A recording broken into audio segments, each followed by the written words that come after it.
Lance Reventlow is really an interesting figure in the history of American sports car racing. He came from a wealthy family, decided that he wanted to get into racing and develop his own cars, and he did. The first American Formula One car and the Scarab sports cars as well.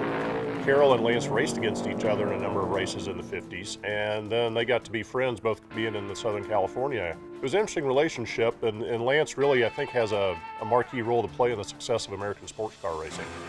CSX2032 is a very important car because of the fact that it binds together Shelby American and Lance Reventlow. You know, back in the early 60s, it was an interesting time. You had Lance and Carroll who raced against each other in the 50s, and as Lance developed his Scarab cars and Carroll got out of racing, it was fortuitous for Lance to be shutting his shop down and Carroll looking for a new shop to develop his Cobra car in. Without Lance Reventlow and his shop, there probably wouldn't be any Shelbys today. His whole shop that he had, Lance Reventlow, everything, equipment, employees, all of it was turned over to Carroll Shelby when they made their agreement. And this car was part of that agreement. Two of the most important people that came along was Phil Remington and Carroll Smith. Those were two really talented folks that Carroll brought on board to the Shelby organization, and they were integral to the success of Shelby in the 1960s. CSX2032 was a car that was built for him.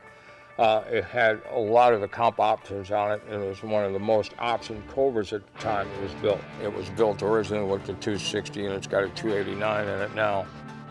After this car gets sold to a new owner, that owner has an opportunity that no other collector car that I've ever known in my career that spans over 40 years has. And that's to have a doc drama done for this car. And the relationship between Carroll Shelby and Lance Reventlow. When that is done and produced and finished, and it's out there and people are watching it, this car will go through the roof, and there's no end to where it could go to.